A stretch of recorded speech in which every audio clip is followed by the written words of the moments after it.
Again, this is I, the Christ, who has come to you through a letter to whomever can receive my words. The following parable is as applicable to your modern era as it was to the times of the Jews 2001 years ago. I commend its truth to you who reads these letters. A sower went out to sow, and as he sowed, some seeds fell along the path, and the birds came and devoured them. Other seeds fell on rocky ground, where they had not much soil, and immediately they sprang up, since they had no depth of soil, but when the sun rose, they were scorched and withered away. Other seeds fell upon thorns, and the thorns grew up and choked them. Other seeds fell on good soil, and brought forth grain, some 100-fold, some 60, some 30. He who has ears to hear, let him hear. Hear then the meaning of the parable of the sower. I am the life, the truth, and the way. When anyone hears the message regarding the kingdom and does not understand it, the evil one, the selfhood, snatches away what was sown in his heart. This is what was sown along the path. As for what was sown on rocky ground, this is he who hears the message and immediately receives it with joy. Yet he has no root in himself, but endures for a while, and when tribulation or persecutions come on account of the message, immediately he falls away. As for what was sown among thorns, this is he who hears the message, but the cares of the world and the delight in riches choke the message, and it bears no fruit. As for what was sown on good soil, this is he who hears and receives the message and understands it.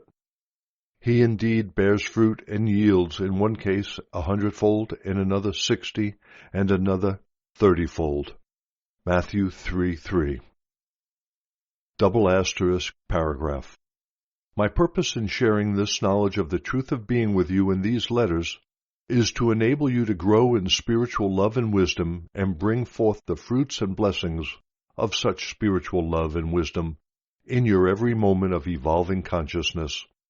I long for you to be richly joyful. Therefore, let us, together, plow into your human soil of consciousness, turn it over, get rid of the stones of despair, break down the clods of non-comprehension with deepening wisdom, pull out the weeds of your negative mental, emotional patterns with my help, fertilize your soil of consciousness with ever-increasing faith. Then sow ever more beautiful seeds born of your evolving spiritual perceptions and unconditional love. My joy will be your joy in this endeavor, and your joy will be added to my joy. In this unity of purpose and achievement, you will eventually feel that you are indeed of my spirit, and my spirit is being poured into you. In this way, we will experience the oneness of that out of which we have both taken our individuality. My thoughts will become your thoughts, untainted by your former ego consciousness. End of the paragraph. I have described the process, the path along which you will travel to achieve your most sublime and perfect heart's desires.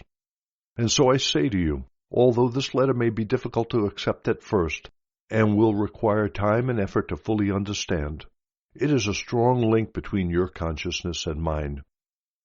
In my transcendent state, I can do more for you when you call upon me than I could if I were to return to earth in a physical body, when you might see me with your eyes and hear me with your ears, but your understanding of truth of being might be limited. In this mode of contact with your consciousness, you can receive me direct into your mind and heart when the preconditions to such contact have been fulfilled. For I tell you truly, the more time and meditation you devote to these letters, the more will it become possible for you to receive higher inspiration and instruction from me, personally, because with every reading of these letters, the more will your own frequencies of consciousness be raised toward my spiritual consciousness frequencies, and eventually we will be able to reach a true meeting place of consciousness. Then, abundant will be the fruitage in your life. To explain why this is so, I must tell you that my consciousness descends through many differing planes of vibrational frequencies of consciousness to meet the needs of those seeking help and inspiration. the many differing planes of consciousness my consciousness passes through, are all distinct from each other.